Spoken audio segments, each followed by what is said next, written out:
rich aunt aesthetic exist. So if you've spent maybe like 5 minutes on Twitter at any point in the past year and a half, you've probably come across the terms rich aunt and rich aunt aesthetic. It's a trend primarily amongst the fashion and social media influencer set, which is also very polarizing, at least amongst people on Twitter. People either really, really like it or they really hate it.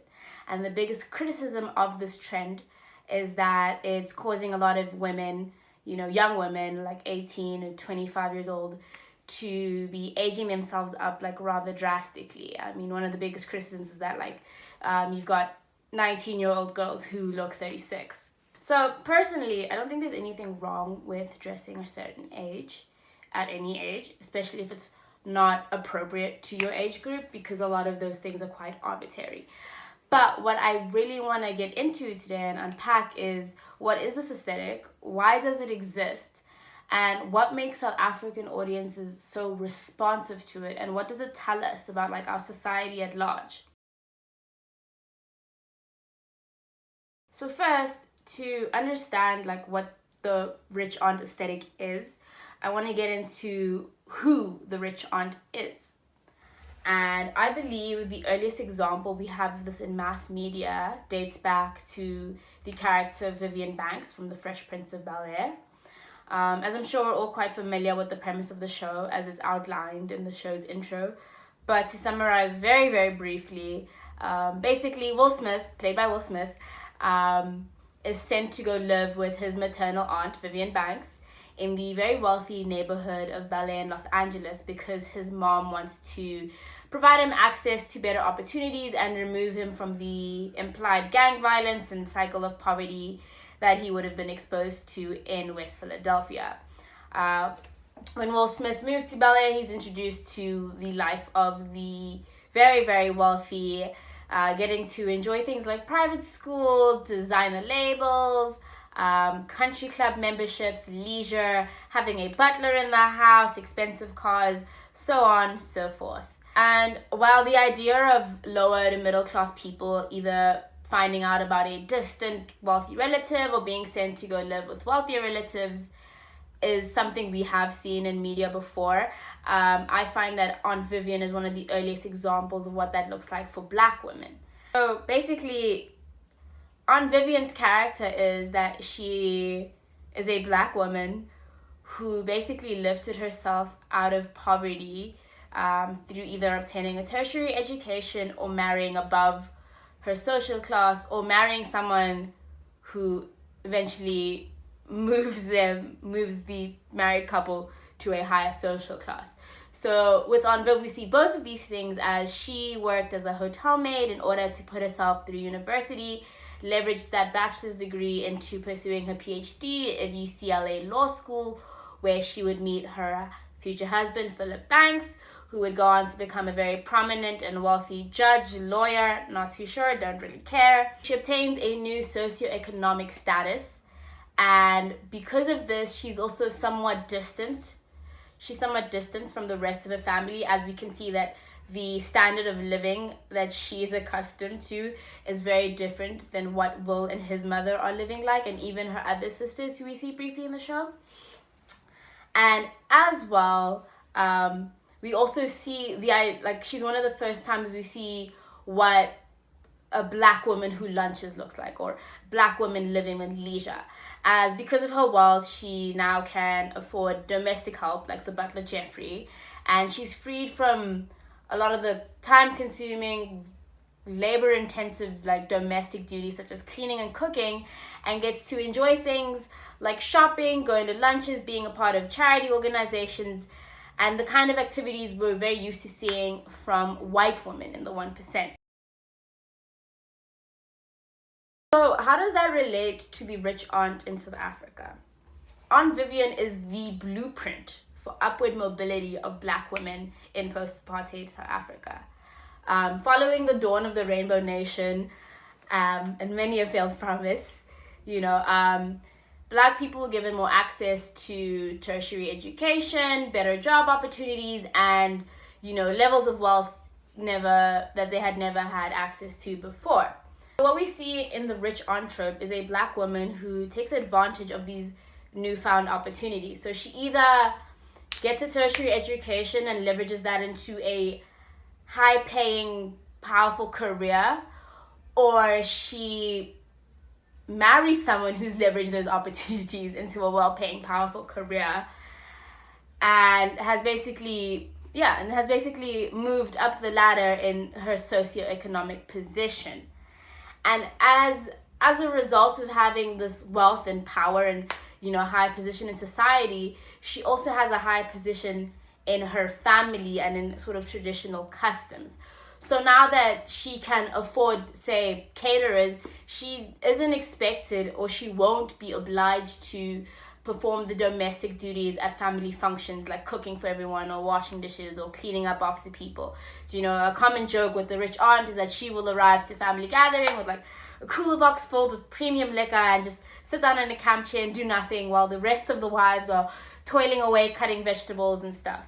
And basically, I think why the rich aunt resonates so much with young black women in South Africa is that she's this example of how she's essentially like our version of an American dream. She works really hard, or she's very strategic about who she partners with, and from there she's able to get an amount of agency and control that she might not otherwise have had she married someone of the same social class or gotten, you know, a lower paying job or whatever. Do you know what I mean? So I think that's part of the reason as to why this is a popular or a desired aesthetic. She represents freedom and mobility and agency and control over one's life. She's so intrinsically tied to the idea of success and defining things on your own terms. It's very easy to understand why that link would happen and why young women would aspire to this trope and this character and want to engage in this performance, essentially. So what does this look like sartorially? So a very important aspect of what makes the rich aunt aesthetic is the idea of wealth. So we see a lot of visual signifiers of luxury and having access to money.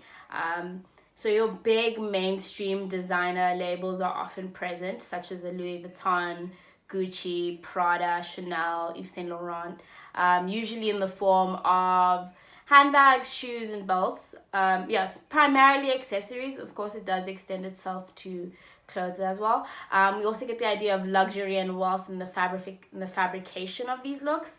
So we see a lot of textiles like a silk satin, chiffon, fur, and lace. It's also very, very feminine, but a bit more in line with the traditional idea of femininity. So the silhouettes are often either achieving an hourglass shape, or it's that fit and flare shape. You know, the waist is always cinched in belts. The bosom is aplenty. You know, it's this very feminine, womanly, you know, fertile appearance. This just very traditional performance of femininity and gender. And then also we also usually have girly and romantic motifs in the look as well. So you'll see a lot of details like ruffles, bows, floral prints, polka dots. Other items that are usually a part of this look are things like blazers, very well-fitted tailored trousers, big designer sunglasses, kitten heels, pointed toe stilettos, wide brim hats, some sort of dramatic shoulder or sleeve detail. So we're either seeing like leg of mutton sleeves or a quite a wide like 80 sort of shoulder. It's basically this amalgamation of like your Dior new look, which is this like classically feminine sort of 50s housewife thing, and the like power dressing of the 80s. So, you know, suiting and bold colors.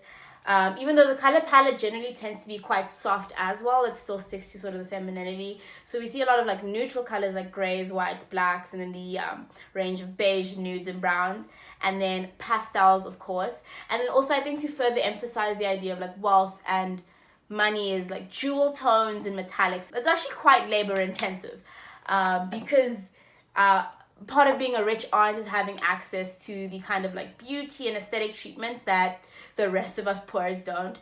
So we're often going to see very like glass skin. People, the people who participate in this trend have access to getting like microblading, eyelash extensions, chemical peels, facials.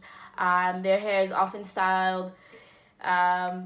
They're often either in, like, they're mostly in expensive lace front wigs, and it's usually either like a blunt cut bob or just like inches upon inches of hair. I mean, that's also a very important part of it, because being a rich aunt means that you're not spending your time on all this domestic labor, so you do have more time to go get a manicure, to go get a facial, to spend 3 hours in the morning, having a full cut crease and a full glam look. And but what's also interesting is that there's also a lot of mixing of high and low. So you will see an influencer carrying like a Chanel quilted purse, but she's wearing a Zara jacket and maybe like Mr. Price jeans or something like that.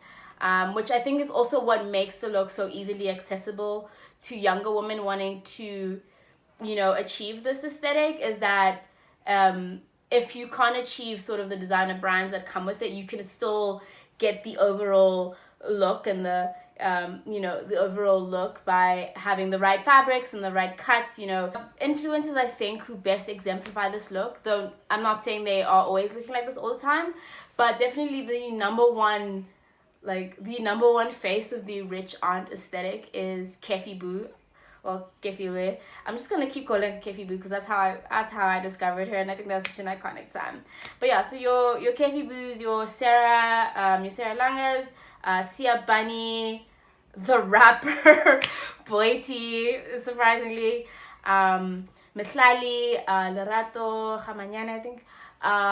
Just to name a few off the top of my head. Also interesting to note is that even amongst these rich auntie aesthetic influences, when they're dabbling outside of these sort of like hyper feminine looks and maybe, wearing something more athleisure, streetwear like, they still sort of find a way to keep retaining this idea of like luxury and femininity. So it's like sweatpants and heels, or carrying some sort of like LV monogram bag and wearing like a baggy tracksuit, or if they're wearing sneakers, they're in these pastel colors, or they have some sort of feminine detail like a rose print or some sort of gold chain or the costume jewelry, and it's still going to be paired with a full glam face beat and the hair done up and the eyelash extensions and so on and so on. So now that we understand who the rich aunt is and what she looks like, let's get into why do we see her? Why do we have her? What is she giving us, and what does it mean?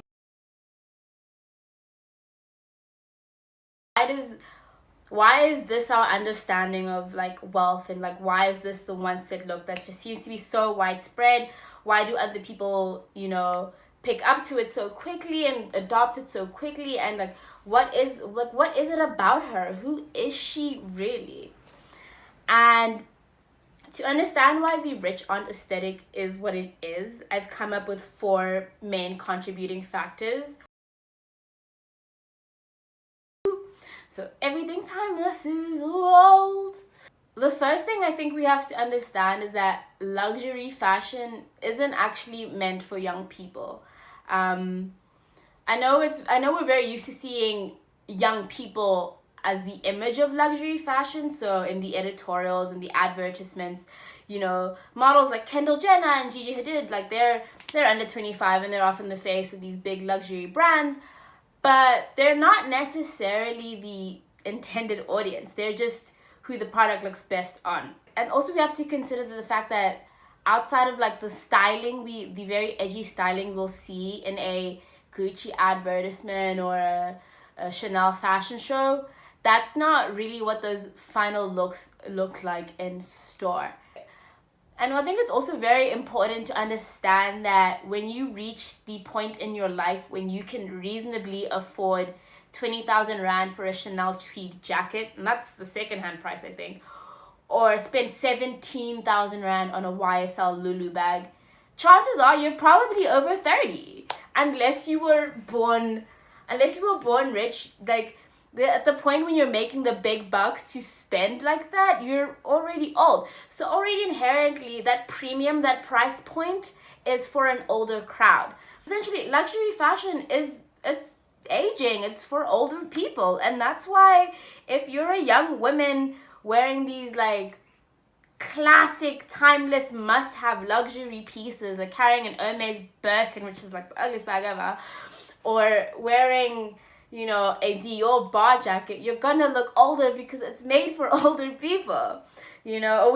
Or our general understanding of aesthetics and visual cues is that that's what older women wear.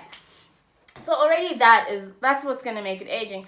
And you know what is also interesting is that even amongst rich people, even with like the gross amounts of wealth they have, they're also not willing to spend like $20,000 or something on an item that is either like novelty or very clearly a passing fad, unless it's something like very like special and one of a kind and limited edition.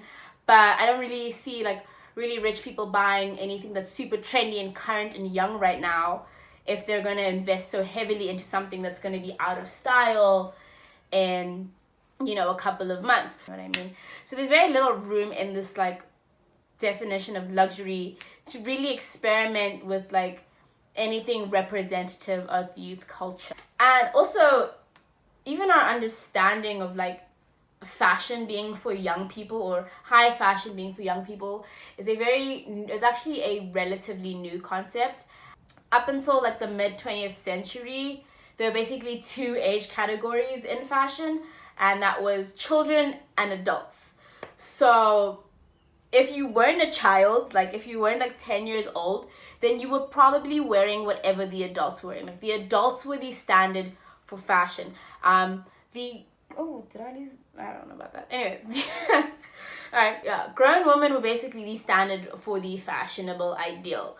Yeah, I mean, even the term teenager didn't exist until after World War II, when people realized there was this entire economic group who had no responsibilities, no bills, and a ton of disposable income, that people started marketing fashion very actively towards young people. And then it wasn't even until the 60s and the commodification and the mainstreamification of youth subcultures that young people became the inspiration for design and trends at the time. So while young people have always had their own subcultures throughout the history of time where they determine their own looks, and it's often in counterculture to what was being popularized, what was being shown in your mainstream media, it wasn't until the 60s onwards that designers and corporations and the media would look to subcultures like punks and goths and, you know,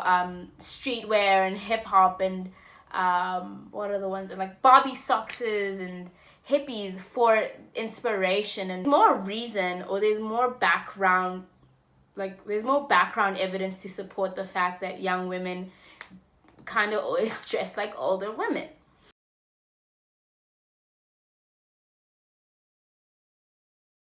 So, hypergamy So hypergamy is defined as the practice of a person marrying a spouse of a higher caste or social status than themselves. Sorry, I'm reading the definition, yeah. And while this practice has always existed, and this is basically the foundation of the concept of marriage, it is an economic decision more than it has been about romance and love. It's not really an idea that's always been very readily available to Black women. The fact that we're more openly discussing hypergamy and encouraging women to engage in it is, I think, in part due to the Kate Middleton effect. In 2011, when Kate Middleton married Prince William, she was basically a realization of the Cinderella story we had all grown up with. She was a common, average, everyday Joe Schmo woman who found a prince, married him, and is now royalty. And I think what also influences sort of the look of the rich auntie aesthetic is this Kate Middleton effect. Because if you look at the runways from 2011 to 2012, following Kate Middleton marrying Prince William and becoming the Duchess of Cambridge, she was a very, like, she was quite present in a lot of the trends that you see in those runways. So even the idea of these neutral color palettes, that's from her. She was always wearing like nudes and navies and blacks and whites.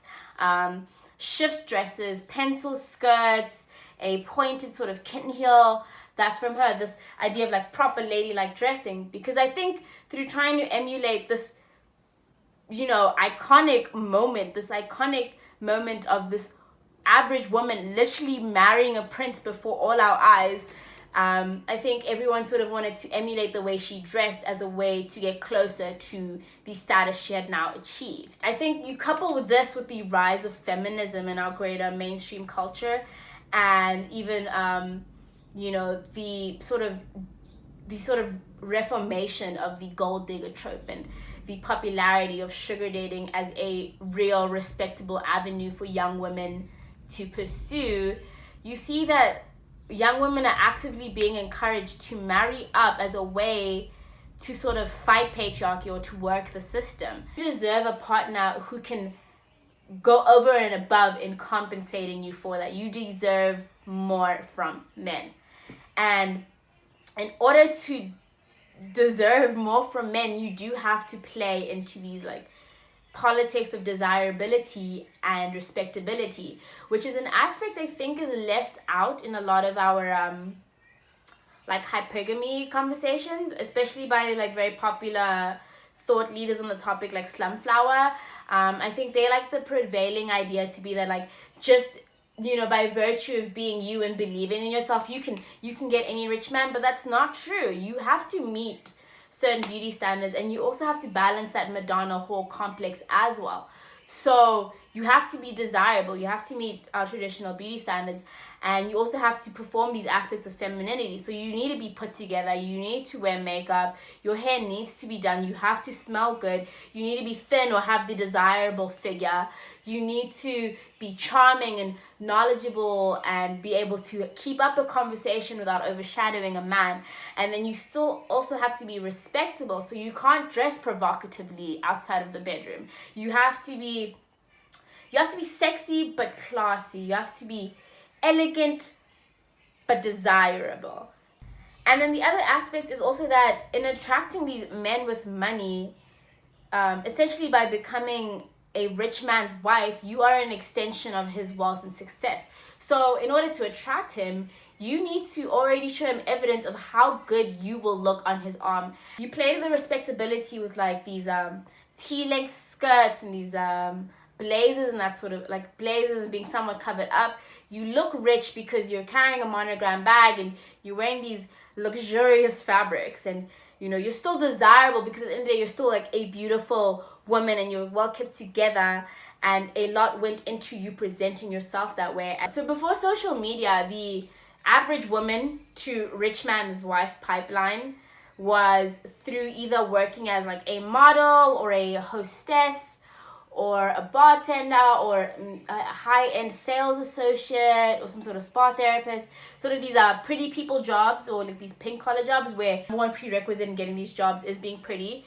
And you get these specific jobs like being a flight attendant or a hostess at a fine dining establishment, because it puts you in direct access with wealthy bachelors. Now during social media, you don't necessarily have to go through the traditional pretty people route of becoming a flight attendant or a fashion model. You can just become a social media influencer, and that gives you even greater access to an even larger pool of wealthy men. As always, if you look hard enough, it's somehow Sophia Amoruso's fault. So the hashtag Girlboss is sort of this result of like third wave feminism, and she's this example of 21st century female empowerment and what success looks like for women in the digital age, where these enterprising young women, instead of dismantling patriarchy, they leverage their unique femininity, womanliness, skills, aptitudes, and smarts to enjoy the privilege and power that men have. You know, like why be underpaid and overworked by some womanizing dude bro at an accounting firm when you can be underpaid and overworked by a woman, and it's like progress, you know, like make it pink, it's great. So we see this rise of like the female entrepreneur, and because of also the new kind of opportunities awarded in the digital age, women are achieving independence and wealth at a much earlier age than ever before. I mean, it's very common for us to hear stories of 21-year-old YouTubers who buy their first mansion, or 19-year-old women running businesses that earn upwards of 6 figures. I mean, we have Kylie Jenner, the 21-year-old billionaire. And as a part of this new female entrepreneur who's younger, achieving these milestones of life much earlier. So we're seeing a lot more of young women not only buying houses before they're 25, but they're already well into their way of establishing a family as well before they're 25. There's a lot of pressure. And I think in achieving these milestones at an earlier age, sort of something we're typically used to seeing reserved for women in their 30s, it's also encouraging younger women to emulate the dress sense of women in their 30s, since they're already living like women in their 30s. And earlier when I spoke about how the rich aunt aesthetic is an amalgamation of like the Dior new look and 80s power dressing, is that a big part of what girl culture has done in the fashion world is that we're seeing this idea of feminizing these like masculine tropes, or like combining hyper femininity with power dressing. So yes, we're wearing more suits and pantsuits, but we're making it pink or like satin. Or we're taking the traditional white shirt and we're adding bows and like lace up details or something, you know. It's now a point of pride to be in the workforce and to be an entrepreneur, or to be entering some unconventional field, or to be a boss, just to be a boss bitch, essentially. We sort of see this return of power dressing, and we also have this 21st century reclamation of like these markers of like very traditional femininity, because there's this idea that we don't have to just be like the men, we can just be like the men but make it prettier, you know. And and I think that's also very prevalent in the aesthetic, and also the very sort of dressed up formal nature of it as well. I think someone had tweeted about how they were like, why these hands like always so dressed up, like you're like going for lunch and like you're wearing a 2-piece suit or something like that. And I think that's part of it, this idea of like constantly being at work, constantly like making deals, getting money, being paid, booked, busy, is also a part, like also involves just being dressed the part of like some big corporate CEO, just taking names and kicking ass. And okay, finally, the influencer industrial complex. So when I first started doing my research about the rich aunt aesthetic, I kind of didn't understand like why people were so enraged, because the biggest, like most prominent faces I see doing the rich aunt aesthetic, like a Kefi Boo, she's a woman in her 30s, so obviously she dresses like that. Like, why is that weird? Like, why would you expect her to dress like an Emma Chamberlain? And then as I looked into it a lot more, and I asked around, I realized that the problem is that the way our influencer industry is set up is that it promotes sameness. So back in May, Talia Goldberg actually dropped a Twitter thread about how the influencer industry in South Africa is basically a pyramid scheme.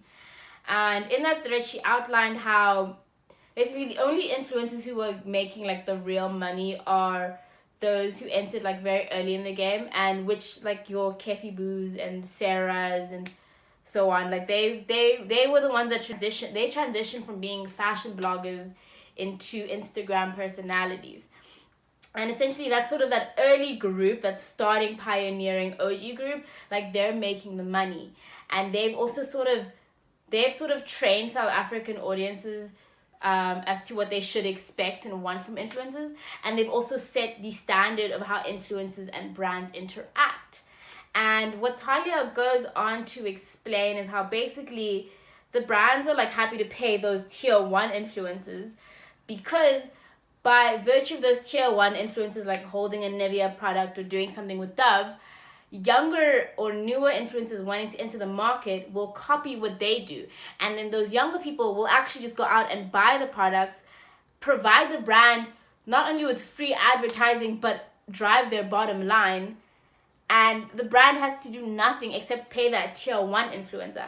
And then these girls and these people at the bottom are doing actually a lot of the legwork, because they're influenced to influence by the influencers.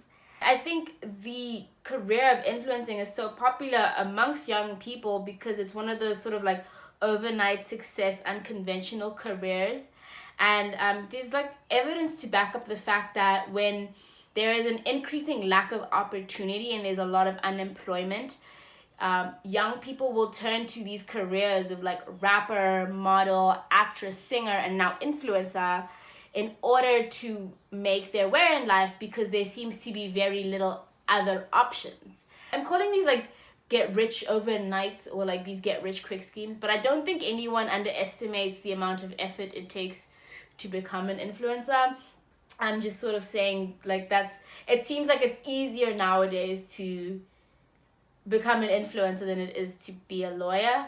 I guess because there's less barriers to entry, You just need to be attractive, have the popular look, and, post free advertising for brands until they notice you and want to partner with you, I guess. Another thing also is that these early OG influencers are all millennial women, and they're on the older spectrum of millennial, so they were born in the 80s and stuff.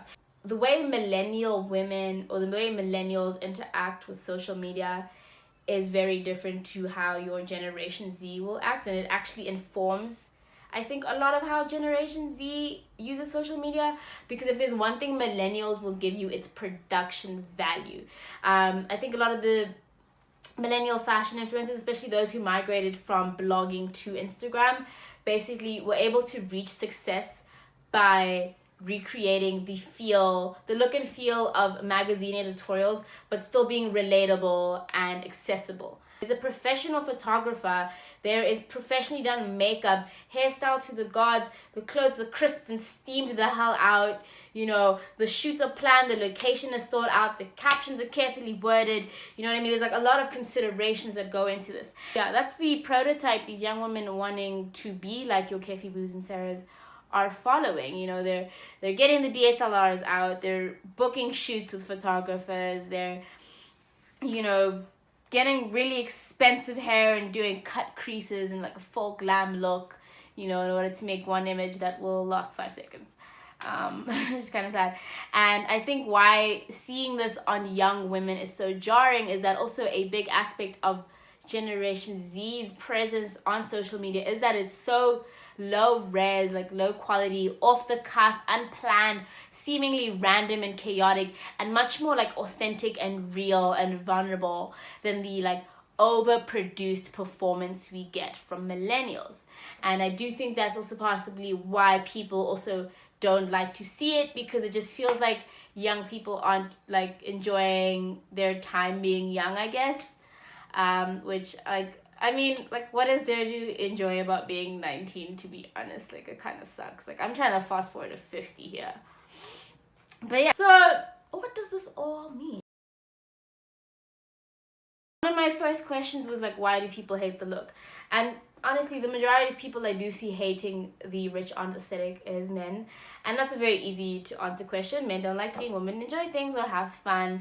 And I think they also enjoy pushing down on women trying to escape their like socioeconomic status. But I do think there's also the aspect of just feeling like it's inauthentic or it's not real to like what it is to be a young person.